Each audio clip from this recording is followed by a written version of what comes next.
welcome to the Boba Joe Show. Hello, everybody. Hope I'm coming through loud and clear. Testes, 1, 2, 3. Yeah, we're having internet issues, but you're still there, thankfully, alive and well. Yes, apologies in advance if my picture is a bit spotty today. We're having weather-related internet technical difficulties. It's not your perverted mind causing internet problems. But we are back, and it's a grim topic we're talking about today. Because we're talking about death. Yes. It's going back to the 90s once again. So we go a lot of different places on the Boba Joe Show where we like to venture into different territories. We like to know what evil lurks in the hearts of men. We've been beyond the ape city to the forbidden zone, prayed to our atomic god. We've known fear at the burning touch of a giant-sized man thing, but we did seek help from both Doctor Strange and Doctor Who. But today we'll be talking about this fella. Is he a false god? Kal-El of Krypton? We will mourn his passing.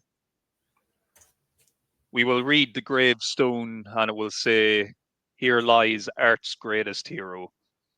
Here lies a successful marketing tactic from the 90s comics.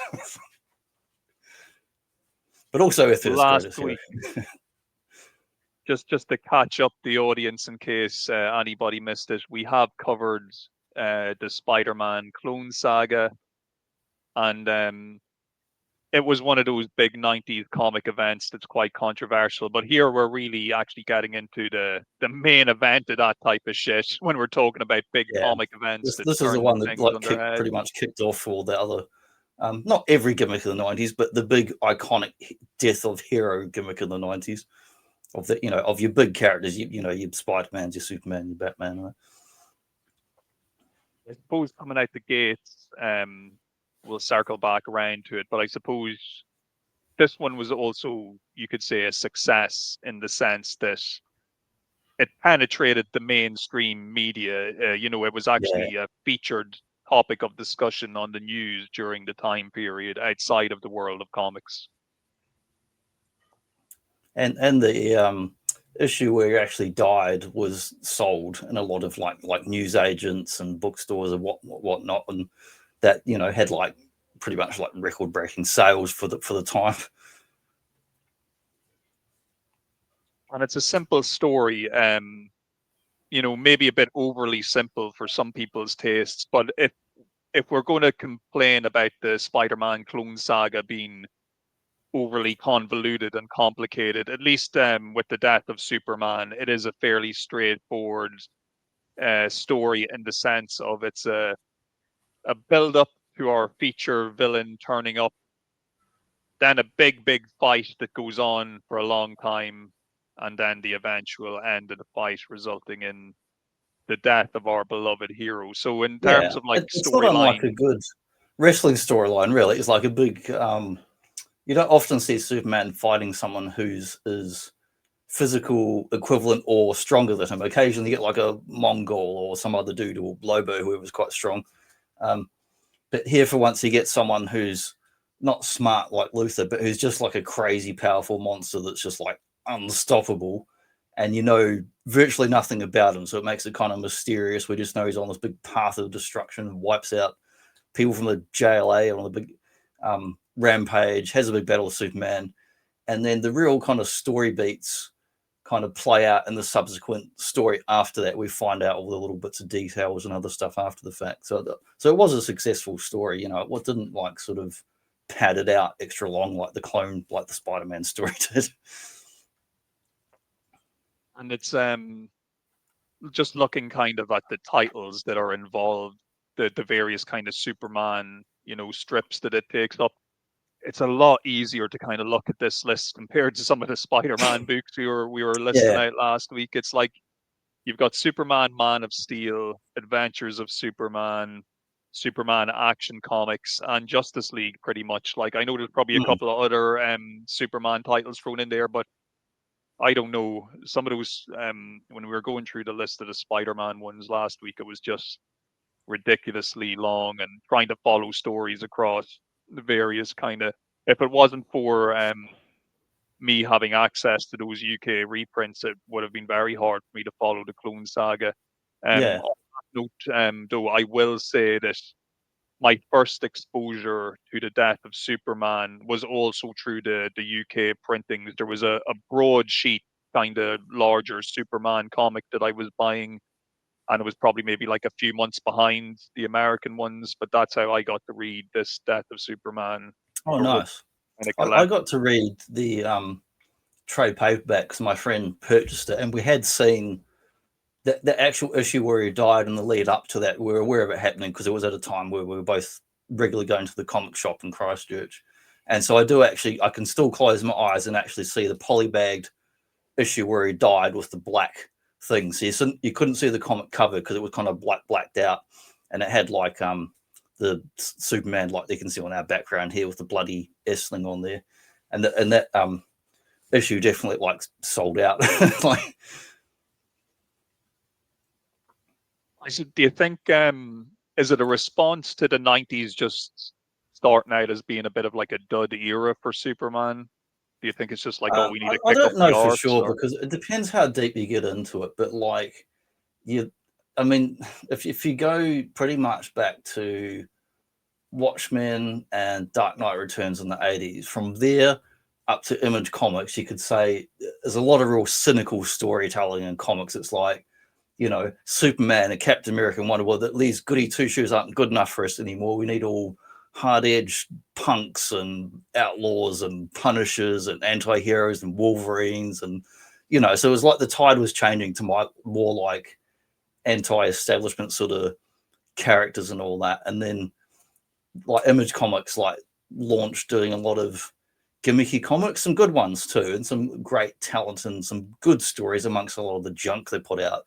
But it was real popular, and like my favorite thing Grant Morrison was saying about it was like in a podcast years later, he said the Image Comics were like Marvel Comics, where you just took out all the fluff, and it was like listening to like dubstep or club music. It's like, just give me all the hits, or like good early hip hop. Just give me all the bass and the cool stuff and the fights and the gore and punching heads off and stuff. It's all that kind of thing. So it's like, you know, it's the most Superman Image comic as far as like, we're going to kill him for real, and it's going to be more edgy, and we've got a hero, bad guy rather, Doomsday. He looks more like something from Image Comics than anything you'd usually see from DC or Marvel. So it's definitely like of its times, and like even the guys working on him were saying, oh, our massive icon is becoming basically culturally irrelevant at this point. And I think that's kind of what it is, what it's a response to, because, you know, not so long ago we did our dodgy movie number 3 triple threat episode, and we were talking about Superman 3, and of course Superman 3 is followed by Superman 4, which, you know, Yeah. is also not a fantastic movie. So coming out of the 80s, from like the big pop culture standpoint, it's definitely not as strong, you know, a presence as it Yeah. had been before. Batman was But the becoming more 90s, popular. Since like the 89 Batman easily. movie, Batman was taking over as their most popular flagship character, whereas it had been Superman for decades before that. Like you've got so you've got like this Death of Superman comic kind of starting off the 90s. Then you've also got the Lois and Clark Adventures of Superman like TV I show, watched which is that like the show. complete Yeah, I forget opposite about end. I watched that. that show. I've got a little poster on the And wall then down there from a magazine my missus picked up that's from the 90s. It was printed back then. we also get our Superman animated series that spins off from Yeah, a that great Batman show. animated series. So it's like, it's not like the brand is totally on No, life support, but it's a no. very kind There of was still, weird if you went era. to Kmart, Target, they were still selling bloody Spider-Man, Superman underoos, T-shirts and whatnot. All that sort of stuff was still around. But there wasn't, outside of the hardcore comic book shop clique, the wider audience was like, what, Superman? Unless there was a movie or something, which there hadn't been for a long time. That's like, no one's really paying attention to it. For me, it's kind of similar to the situation I was in with Spider-Man when we spoke about it last week. I'm kind of you know, I'm reading and seeing all Superman all at the same time, like at this point in the 90s. So like I've been watching the Christopher Reeve movies on the reruns up until this point. I'm probably watching that like that Lewis and Clark show as well while watching the Superman cartoon. It's kind of everything together all at once, and then whatever's going on in the comics at the same time. So Yeah, so it is in he the did way actually. like You could say in that peakier particular, for me. by the time the animated series was on, he was having a resurgence. When you look at all the media, as you've just said, you know, Yeah, I'd agree with that. I'd agree with that. But yeah, it's what makes it interesting though is like, you know, Superman is Superman, as stupid as that sounds, but like he is the kind of the indestructible force. But this is one of those, you know, what's it, the irresistible force meets the immovable object type of yeah, scenarios where we've got a being that's so powerful that he's actually able to kick Superman's ass, and for Superman to even, you know, beat him, if you want to even call it beating him, it literally kills him to even to do that, you know. So it's a big deal in that respect. It's not like, you know, oh well, this guy's got kryptonite this week, so for this week Superman's going to be susceptible to blah blah blah. But ultimately, it's going to be back to the status quo because he's going to work out whatever needs to be done to get around the clever little obstacle for this current, you know, situation. But with Doomsday, it's like, no, we got this hardcore motherfucker coming at you. Nobody knows dick all about him at this point in the story. Like when he's first well, he introduced, you starts just with a don't know. mysterious mask, not like Vader or some other Yes, big dude.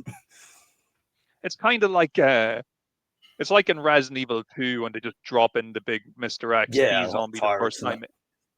He's literally just because now it's a while since I reread it, but from memory, he's literally just introduced as, you know, you see him with the mask on, with pounding on the side of that. You don't even see Yeah, his that face; you was see a his fist teaser in the pounding back of against the the thing. books for several months leading up to the actual story. Was just like a page at the end of a story that wasn't connected to it, or just have a teaser, just him punching like this, and it would say "coming soon." And I think they might have used it in some of the advertisements and other DC books as well. Yeah, the slow burn. What are your kind of like? Were you actively reading this stuff at the time, or how were you actually? I wasn't You know, actively how did reading you learn about Superman, this? but I would thumb through the books. I was at a time where I'd thumb through Batman, X-Men, Superman when I was there, and I was buying random dollar books and odd cheap trade before. And then, as I said in last week's Spider-Man one, at some point I started collecting ongoing Spider-Man, but I've been going to the comic shop for several years before I got to that, and looking at all these different books, and I was reading previews, reading comic shop news. So I heard about all the events and storylines and Age of Apocalypse. Like, you know, there was lots of these alternative sort of stories and killing our heroes sort of things going on in this era. So, but yeah, I like the Doomsday character. He's more of a plot than a character, really. But as far as just being a big cool monster, I remember going, "Oh man, he's cool. I want to see what's going to happen in this." And there was all the news about him dying and all that. But until I read my friend's trade paperback, I hadn't read the issue where he dies, because that was the one that was sealed in the bag in the shop. All the other ones you could pick up and thumb through, which you couldn't with that one.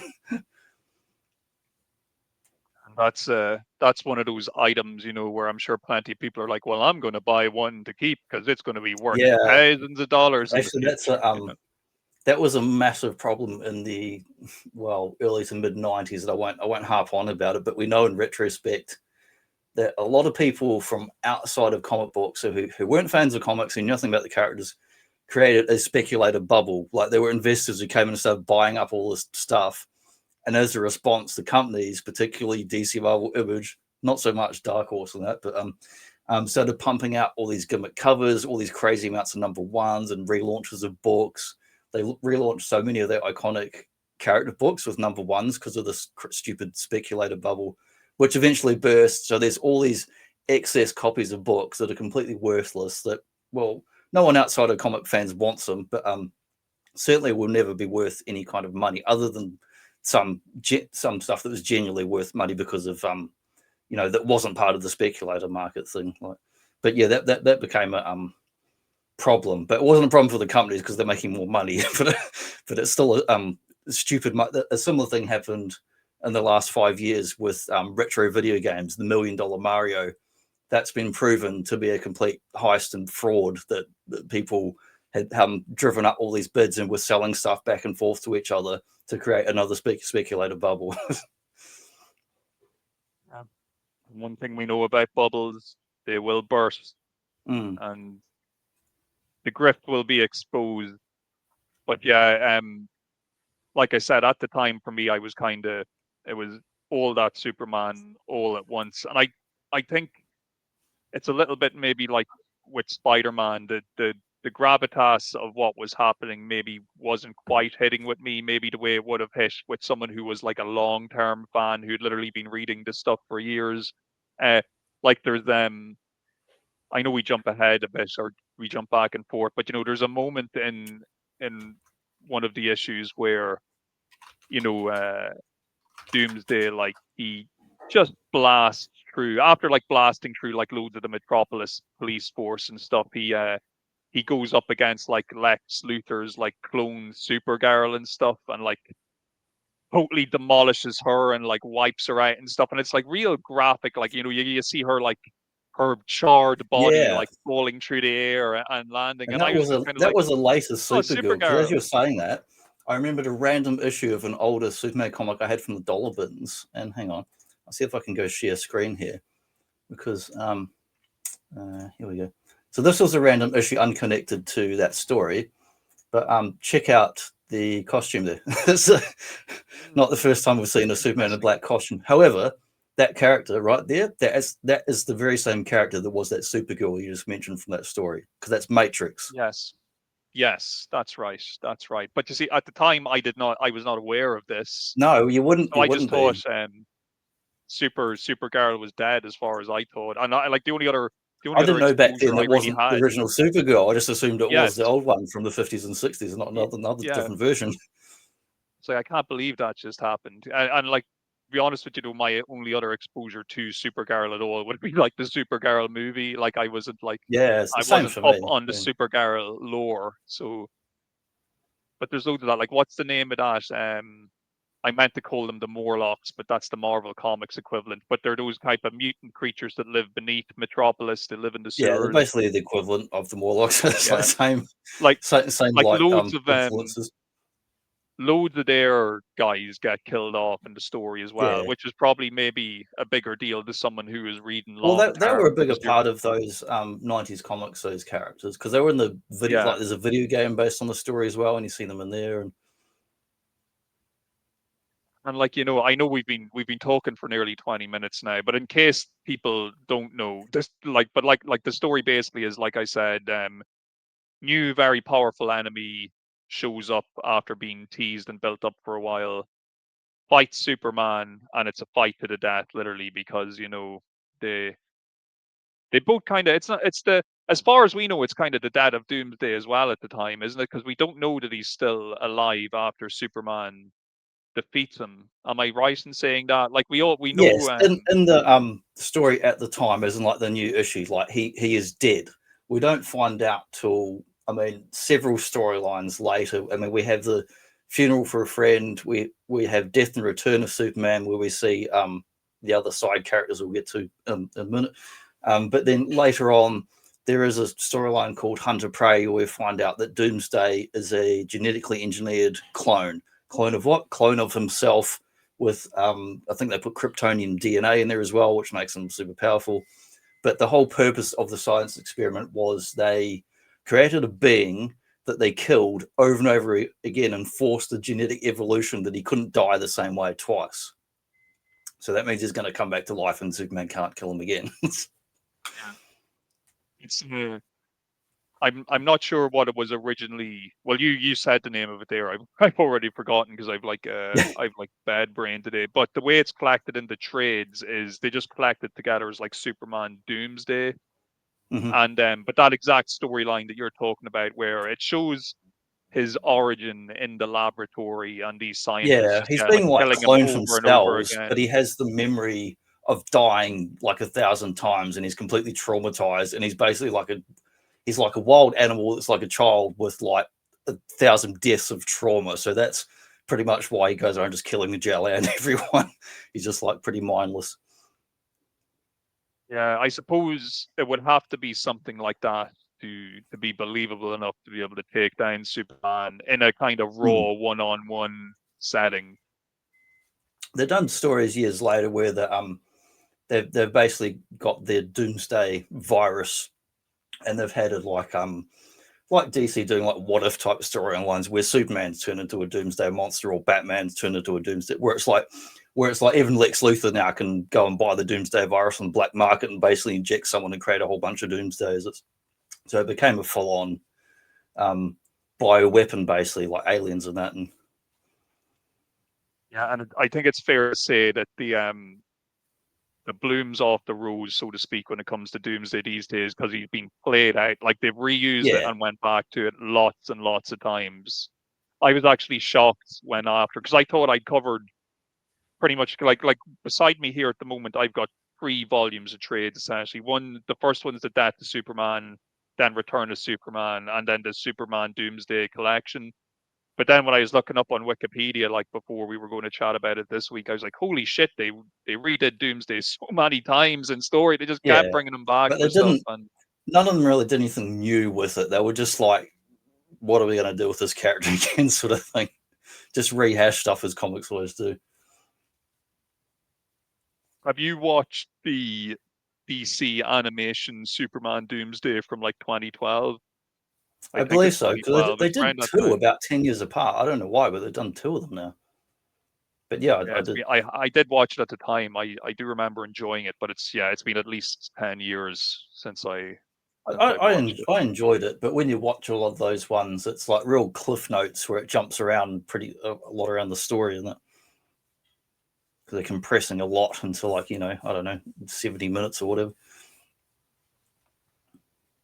Yeah, like as we mentioned as well, because it was such a notable shift in the status quo at the time, it did kind of break into the mainstream. And there's plenty of news footage. Even if you go on to YouTube, you can easily look it up. You will see, people queuing outside comic shops to get their copies. You'll see people being interviewed on the streets about getting a copy of it and what it means. And, breakfast, talk shows and stuff talking about it like this major event. And so I get the impression that some people, like outside of, like, comic nerds are like, well, he's dead, but obviously he's going to come back at Superman.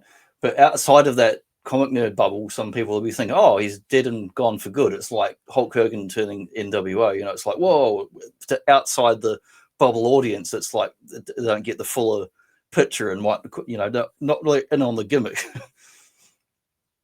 Yeah, I think we spoke about this obviously when we were talking about Spider-Man, but with the Clone Saga, you can, even if you weren't told anything about how it came about in real life, just by reading it, you can kind of tell, wait a minute, they're kind of changing things up here as they go, or they're not really looking forward properly to a point where things always make sense or line up. Whereas one thing I'll say about the Superman, both the Death and Return of Superman, it is pretty consistent, and it lines up in such a way. Good chunk of it.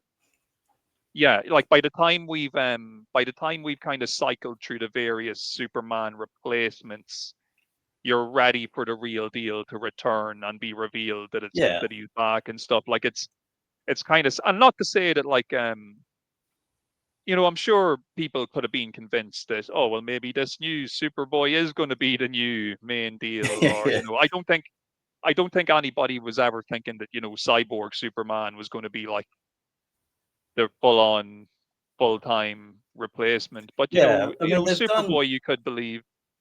They did a lot of this in the 90s where they took away the original iconic character, either died or went on holiday or lost their powers, some variation, or lost in the bloody Reed Richards bloody Phantom Negative Zone or something like that.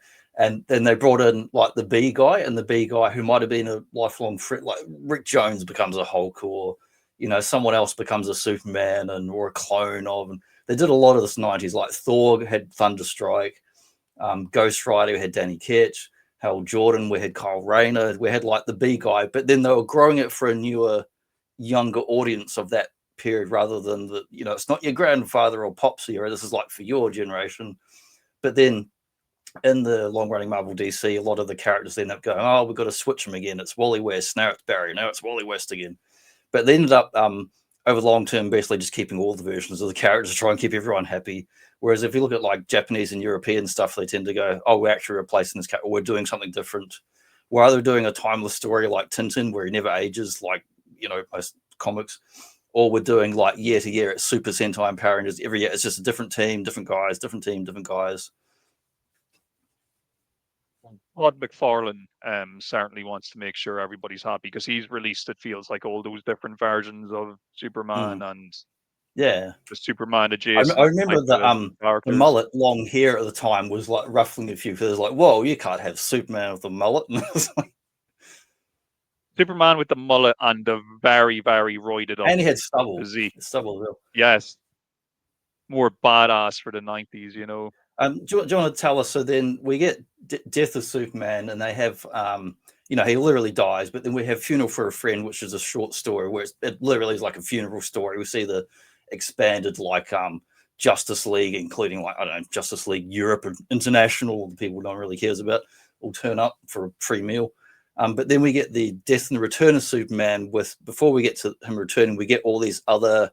Could these be replacement Superman characters? You want to tell us who these guys are for context for the story in it? Yeah, so there's a few. Let me actually, because I do have four main ones. 4 main ones. So we got Superboy, who's pretty much, who I would consider the lead possible. If you were to convince me that one of them could be the actual replacement that may be the full-time Superman, probably be the Superboy. But there is the cyborg Superman, which is just like it says on the tin, a cyborg version of Superman. The dude what's the deal? Because I always forget the deal with this guy. He's like, he looked like Doctor Doom without the Yeah, that's Steel. He's just like that's Steel. Yeah, he's a mechanical engineer. He built that suit himself, basically he's basically like a DC kind of Iron Man sort of dude. Because he had his own comic as well, didn't he? Just Cold Yes, he Steel, did, and that terrible movie was Shaq. So here we have the would-be replacements there. I hope that's coming through on the back. That's good. Yeah, so Cyborg Superman turns out to be Hank Henshaw, who was an old Superman villain who was like he's like a robot cyborg, but depending on which version you read, by the time we get to this 90s version, his consciousness can basically just like take over like just any kind of machine thing. So he basically just recreates a body for himself in the form of Superman and fakes people into thinking he's the real one. And Superboy is another clone, but he's a good clone, not a bad clone. He stayed around. He's probably got the most, other than Superman himself, he's probably the most popular character from that era, I guess, because he stayed around for Justice League cartoons, Young Justice, had his own title a few times. So he's stuck around for long haul and done pretty well. Yeah, and like I was saying, like just from when I was reading that Return of Superman arc, he definitely seemed like he could be potentially the new Superman, just because you can eventually just reverse him to kind of being like the original Superman anyway, by virtue of the fact that he'll hang around for a while, he'll get older, and then you can just kind of pretend he is that guy. So he was like, if they had made that decision to like not bring back the original Superman, they had a kind of like a backdoor way there saying, well, the clone. Yeah, if you're going to go with a younger character, and like he is a true clone of Kal-El, not just his genetics and DNA, but he's got obviously he wasn't raised by the same parents, but he's a morally decent being, unlike say a Bizarro or whatever. They all kind of get bit of time each to kind of shine and get their own story. Like it's been a good while since I read them individually, like since I read that trade, but it's not done in a way where any individual one kind of outstays their welcome, in the sense where you're kind of reading going, man, this is just fucking like, when is this Steel guy going to piss off, or when are they actually just like, you're not like with the Spider-Man clone saga, I would say that from maybe the midpoint onwards, it becomes a thing where you're kind of you want it nearly to end. Whereas Yeah, with the and there's too many Superman, nonsense side characters in the Spider-Man Clone Saga. Whereas in the Superman Death and Return, there's lots of decent characters that they took time to develop, and a lot of them stayed around, had their own stories, have gone on to be part of other teams and other books. one thing as well I do remember from reading it is that they do kind of constantly though remind you about the situation with what happened with OG Superman. So you don't kind of feel like, even though there's these stand-in or replacement characters, they're not trying to leave you, I think, necessarily with the feeling that the original Superman is never going to return, because he's mentioned so often in kind of reverence and with characters kind of dwelling on the fact, or like dwelling over what happened and stuff, that it's just almost like it's like the whole thing is like just building up to his big grand return after Yeah, his horrific death, and essentially. when he does return, we see him in this in the background there, that black costume. It has a particular name. I just call it the solar suit. It's made to absorb solar radiation, or restoration suit, to basically revive him, because he was properly dead, but then he's revived by this suit supposed to like supercharge his ability to soak up the sun's rays and whatnot. And I forget, I don't know who came up with it, but I assume it's another variation of Kryptonian technology.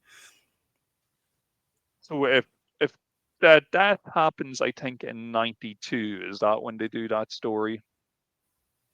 I don't remember the I think numbers. I remember they had those little yeah. triangles, actually, which made it easier to read the order for the monthlies.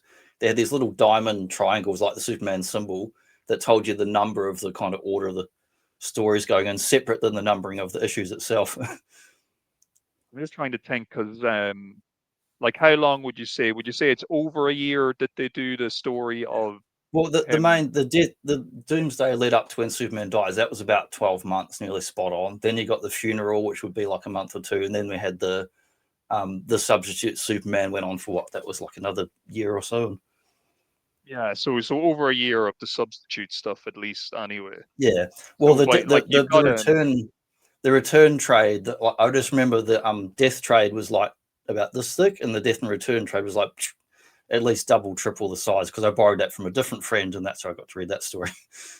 yeah. Well, look, here's the proof. There's the death, Yeah, relatively skinny. Here's the return. there you go. Yeah, so that's like the death was about a year. The other one went on for at least a couple of years, including the other kind of side stories and bits and that.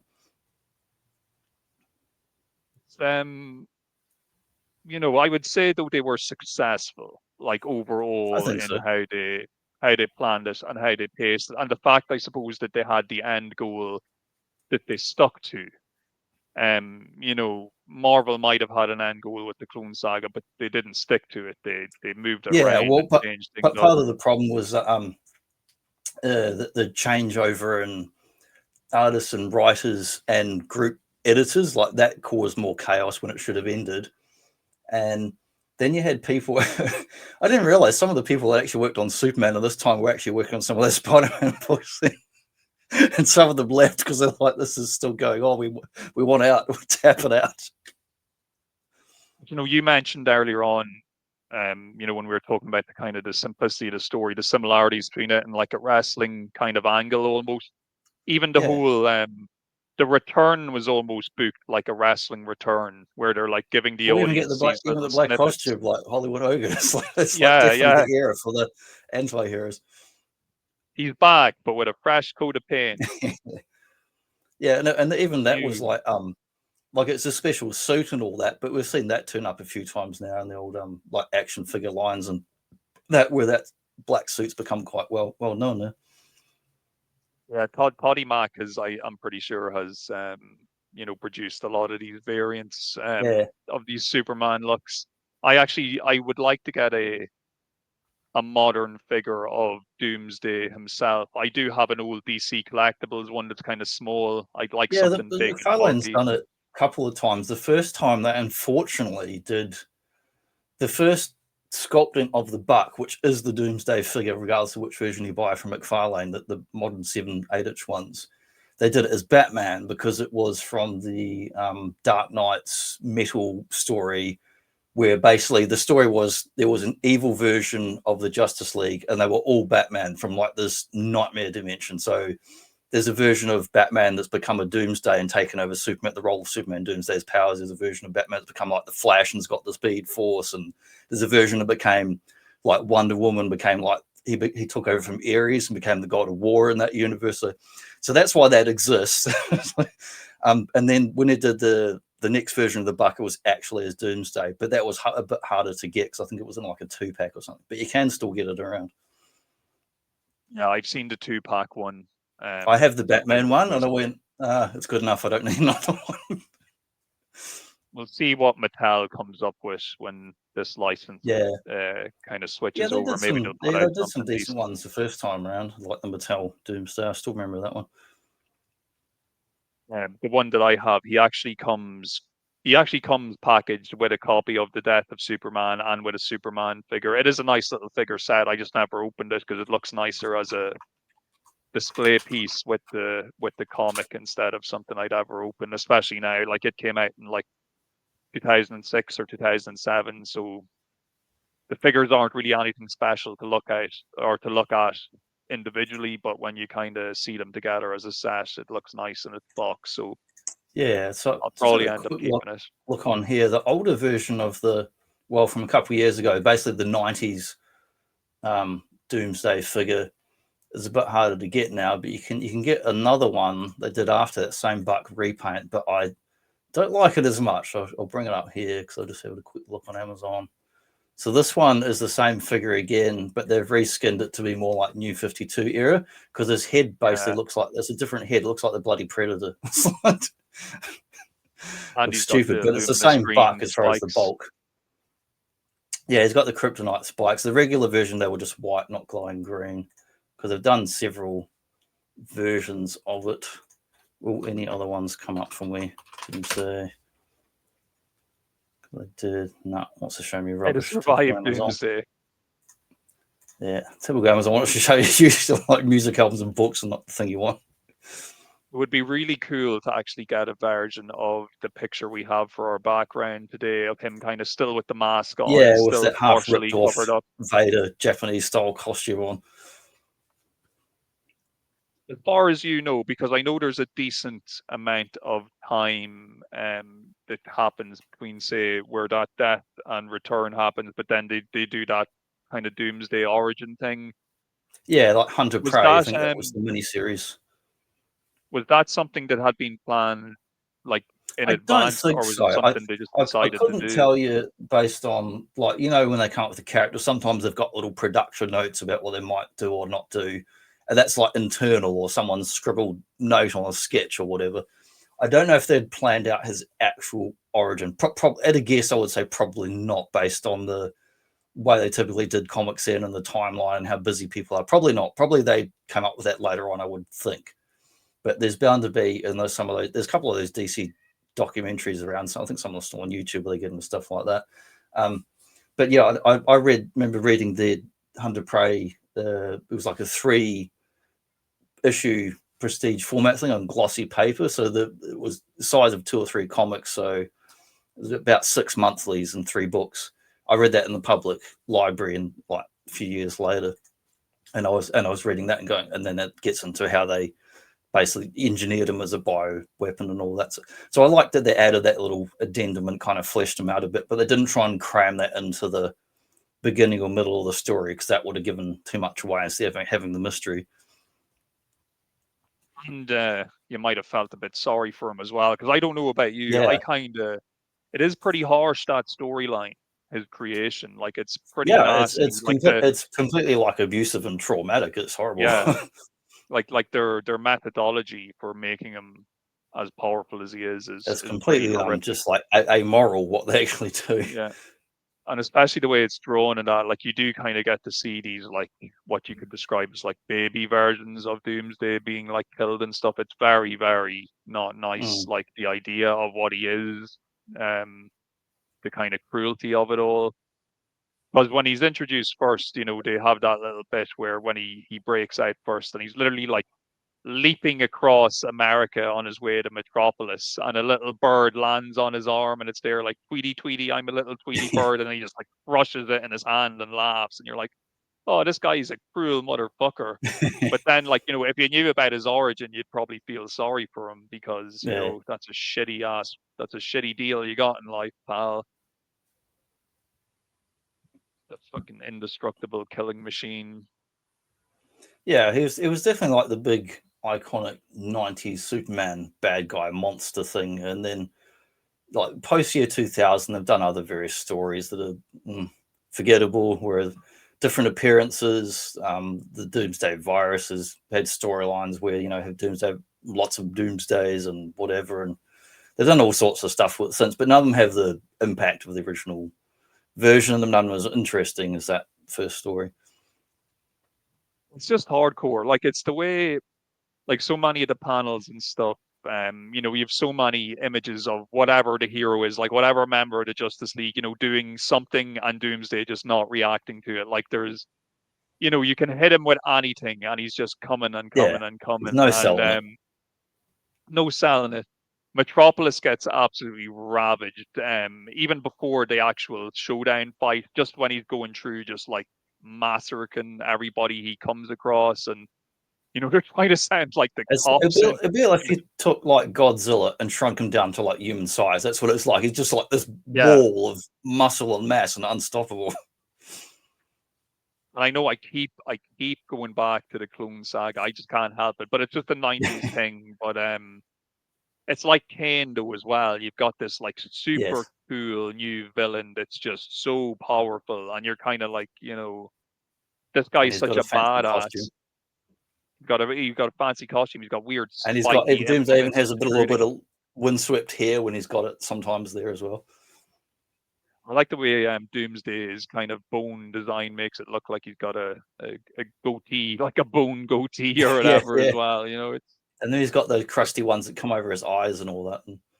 Yeah, just a really, really cool character design. But you can feel it in the panels though, as you're kind of reading it and looking at it. Like, he's just this indestructible force, just like mowing down through everybody, and just causing complete havoc.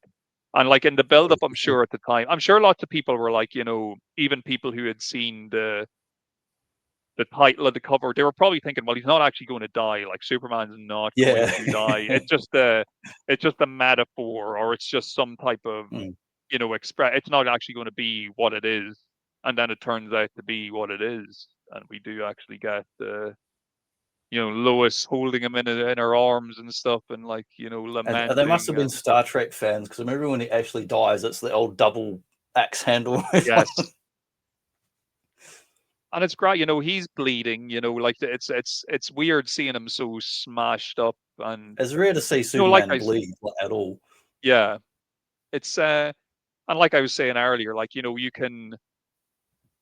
get used to people, or like you get used to that scenario. It is like, and one other piece of Superman media I watched a lot of as a kid was the old Fleischer cartoons. I had them on video, and I just like, Superman, he would meet an obstacle, and for the duration of the episode, well, maybe the big robot, the laser is a bit too powerful for him at the start, but eventually he's gonna suck it up, and he's just gonna beat that robot or whatever. But with Doomsday, it's like anything he tried to do didn't work. Like, all his powers were just like null and void against him, and then all it could come down to was literally fucking let's go. That was a big contrast when he's fighting other physically powerful characters. Usually he'd just about always have the edge, even if, I mean, occasionally you get like a Mongol who's quite strong, or you'd get like the Parasite who could absorb and make him weaker. There would be some kind of tactic or something you'd use against it, whereas here all his tactics failed, his strength failed, all his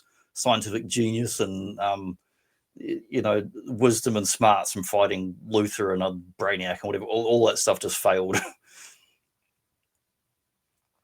And he paid the ultimate price to save the city, and probably save the world as well.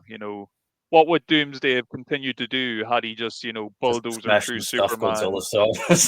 Yeah. Just continue to jump across the arc. Just, Yeah. new city every day, jump over to the new city and just start smashing Yeah, buildings. because he does jump around like the Hulk. He can't fly, but he kind of like jumps and almost hovers. It's pretty funny in the early parts of the story where he still has most of the kind of suit. So he's like got one arm tied behind his Yeah, back. he's He's still still got the mask restricted on. like He's a like straight jumping. jacket. And there's even, I think, a point in the fight or during the course of the fight where Soups tries to actually like wrap him up in something to try and like hold him again, but he just breaks out of that too because he's just so There's so powerful. many Superman ones or just like superhero stuff where I'm like, if you can fly and you're invulnerable and go in space, I'm just like, there's so many battles where you could just be like, stuff it. I'm just going to do a baseball throw and chuck this guy into the sun. Bye. He's finished. I feel like this is the first character where maybe that might not have worked. You might have survived somehow. You chuck him into the sun, and then the sun goes dark and like destroys the universe, and then he just walks out like, haha, now I have the power of the sun. In one of the many deaths I was exposed to as a youngling, one of them was actually being shot into the sun, and I survived that too. So it's part of my DNA now. I thought And the it doesn't only matter if death it's that counted in my childhood was when Spock died. I was like, that was a death that mattered. Until the next movie. the real death until the next movie. And we can't really I'm never going to complain or try and say, oh, it's a bait and switch or whatever. Look, yeah, it's comic books, and especially in the 90s, like I said last week, 90s is just like the era of death. It's like death. You thought you Yeah, were it's used like to this guy. Well, post-punk he's and gone death now. and anti-heroes. Yeah, but then like the late 90s and early noughties, it's all the resurrections because they want all these characters back. You got to bring them back again. Yeah, by the time we get to late 90s, we had the DC Marvel crossover, which talked about on the Gojitron talk a while back, and which was a rubbish crossover. But then it was like there was still a lot of these alternate costume dudes and Thor in a weird costume and all that. But it was like 97, 2000. It's like we've got to get the icons back again.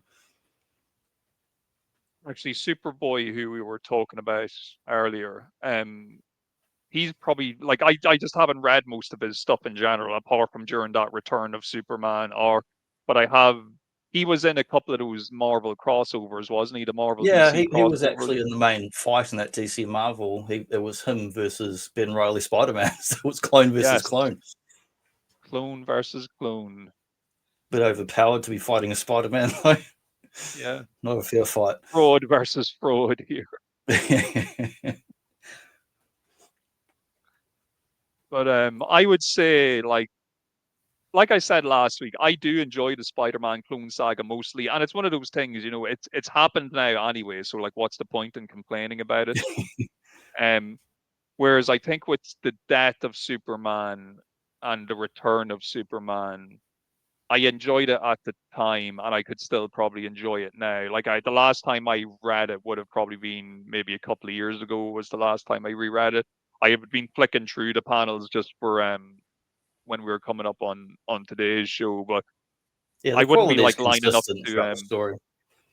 The quality is consistent. Whereas I reread the Spider-Man Clone Saga fairly recently as well, and I can tell you I'm not really in any major rush It's to just go like back all these different do that chimpanzees typing away on typewriters, seeing what they're coming up with.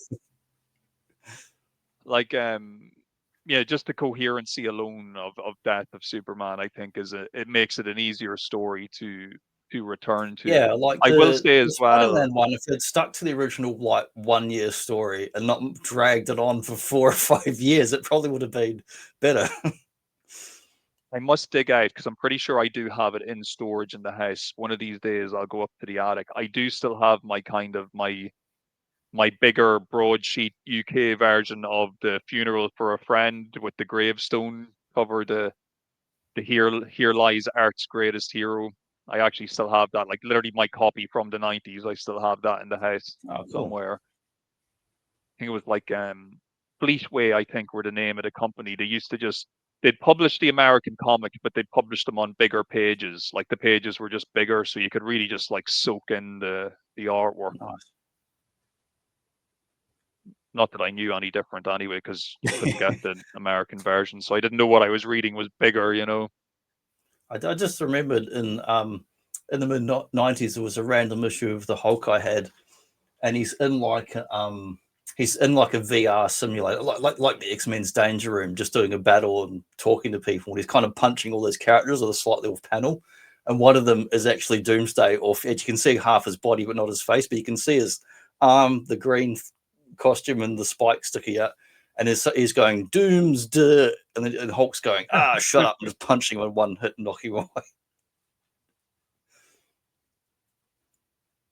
Where would you rank it among like in terms of like kind of comic book events where, if we're just looking, I suppose, solely at the old guy is pushed aside and you guys coming in, like, do you think they do a good job of it compared to, say, how it would have been done I like think in I Green do. Like Lantern or in I've read Batman Batman or Nightfall, where we get Bane and Azrael and John Paul, and I've read the Spider-Man Clone Saga and the Death Superman. I've read all them back then and reread them again. Whereas a lot of the other stuff I haven't read, Thor, or I've read tiny bits of Green Lantern. Like, probably, I think as a saga or a story, I think the Superman one's probably the best. If we were just picking like old timer getting replaced by new timer, I'd probably go Wally West as far as a legacy character who's stuck around and is still around now. And he's the guy in the Justice League cartoon, like it's Wally West.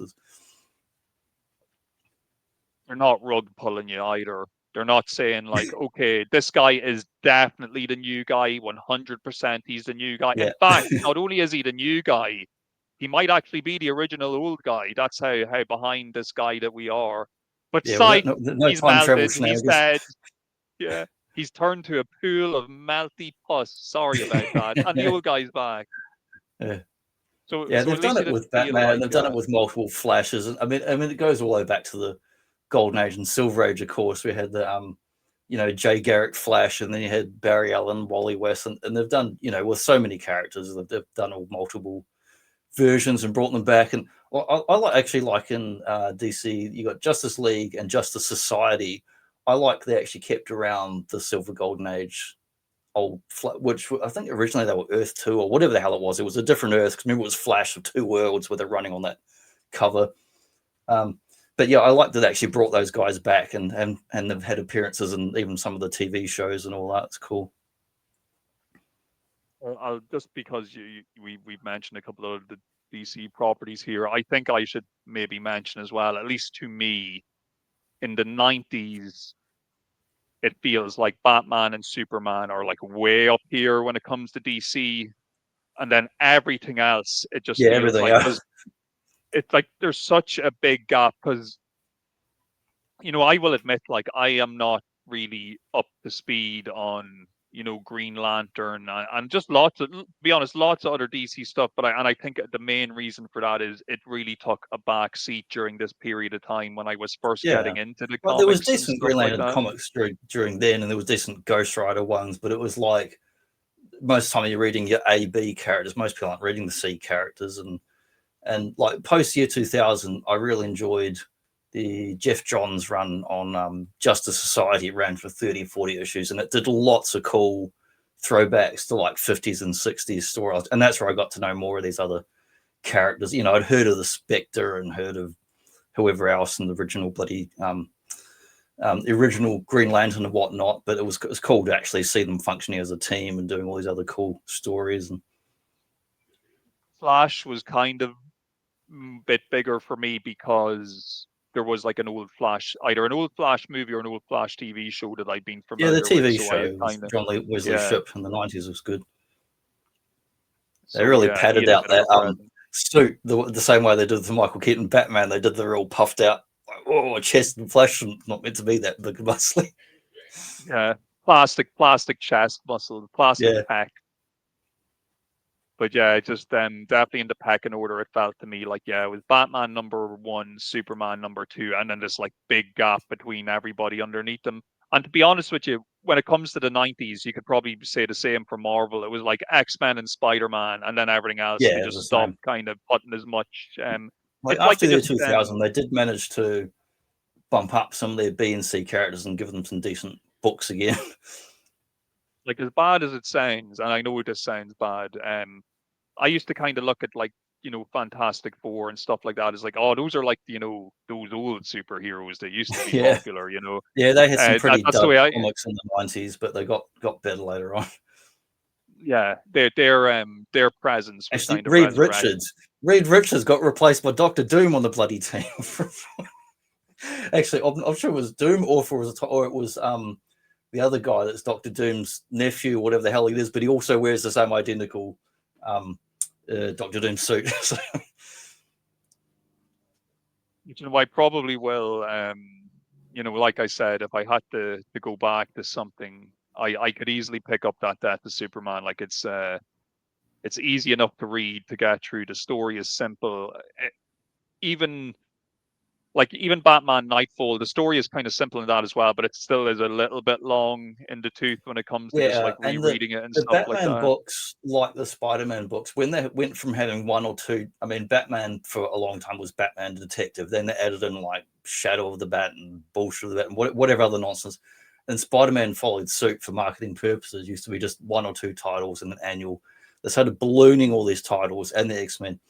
The Batman and Spider-Man books used to have their own individual stories where you could read just spectacular or read just amazing, and it didn't cross over with other stuff, and it was its ongoing book with its own team and had a different flavor and style to it and certain art. The Batman and Spider books were both like that, but then they started all crossing over with each other, chasing all the 90s gimmick stories and all that, whereas the Superman books, whether they were doing the solo book month to month or crossing over, they had a much better like kind of editorial team, and when the books did cross over, they made sense. Yeah, and like it's kind of come up a couple of times now, but there is a plan in place. Like you can just tell that there's an effort being made to make sure that everything is linked together in a kind of logical way, and you're not kind of scrambling to try and fill gaps in a story. It's like it's thought out in advance. Like, look, he's going to be killed off, but he is going to be brought back. This is how we're going to get to it, beginning, middle, and end. And we'll just cross each of these milestones as we come to it till we get to our main goal. And I think it's because they kind of stick to that plan. They're not chopping and changing up everything as they go and trying to like fix mistakes that they make as they're going. It does kind of pay off. A problem back then with having 4 monthlies or 4 different titles is they were meant to ship basically one a week, but often they would ship out of order and arrive in the wrong order in any given month, which is why during that story they put the little diamonds under the like DC header box initiative, put these little diamonds telling you the order to read the story in, regardless of what order they ship the damn things in. Because the same thing happened with Batman, Spider-Man, and Superman. They would ship out of order, or you'd get part 3 instead of part 1 of that month's story. And they were making it easier for their fans. At least they were aware enough to admit that you'd probably even need to do something like that. These days they just lie to you and say that it's your responsibility or whatever. Oh no, they did ship an order. It's your mistake.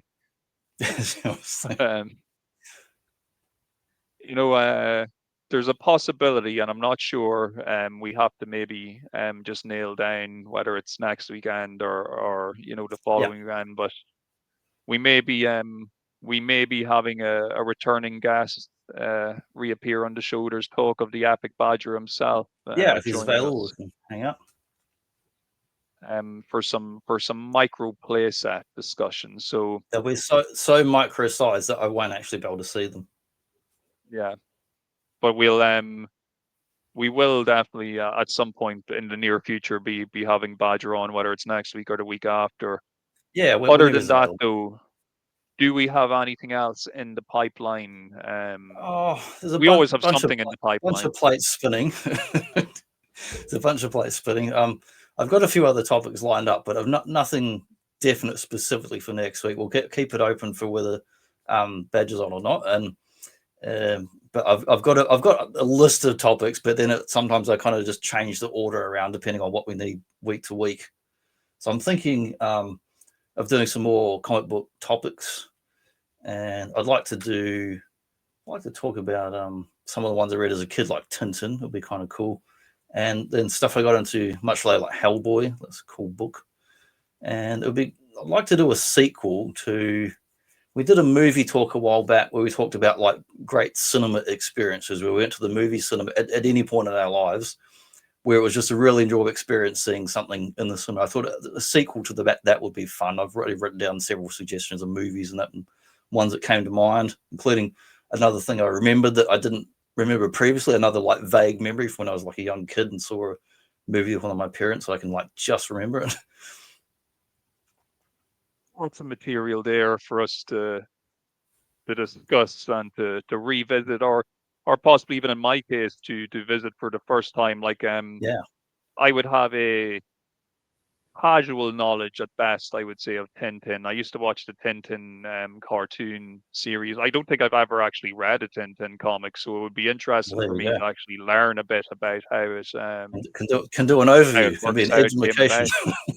Yes, because what country is it? Brussels that Tintin is originally It's called a from? Franco-Belgian comic. So basically, Belgium. Yes, it's yes, yeah. that's what it was. So it's like French, No, French and or Belgian. That's like where it originates, like the core language, and then they translate them to all the other European languages. And it's never been popular in America. It's always been like a European thing. And being ex-colonies, Australia, New Zealand have always had them.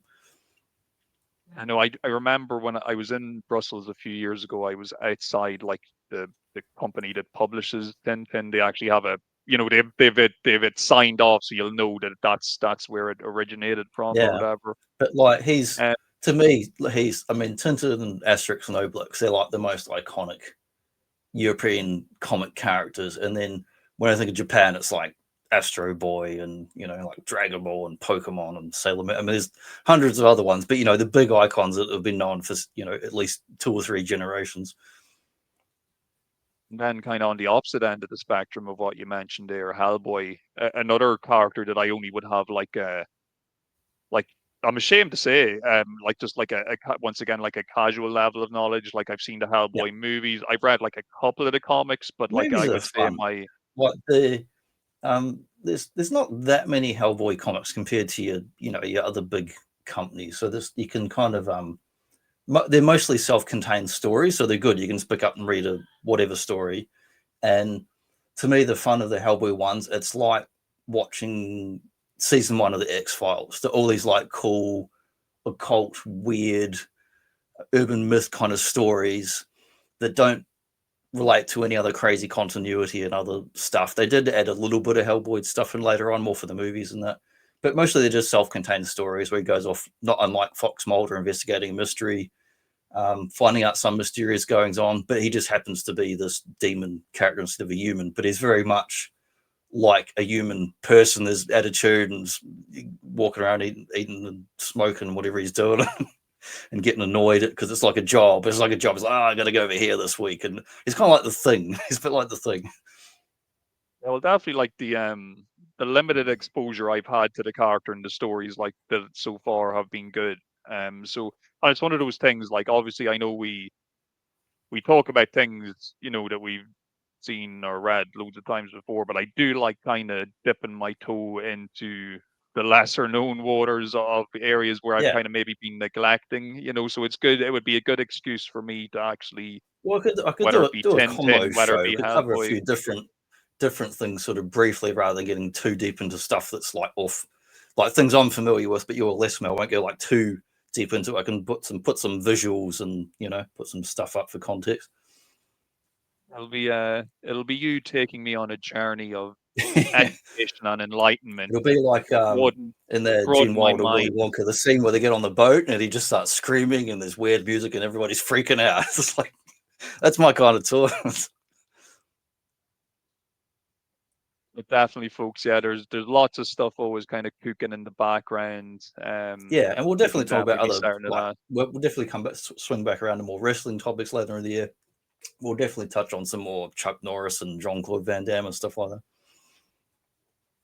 And of course, yeah, we will have Badger on again soon for some micro playset action. Do let us Excellent. know though, if you did read The Death of Superman. Were you right in the middle of the hype for it at the time? Are you old Did enough you to remember die all the kind while of you're reading The buzz? Death of Superman and then get revived and you're still around like you're somehow a miracle. Did you beg your parents to bring you to the Metropolis Cemetery so you could find Superman's grave site?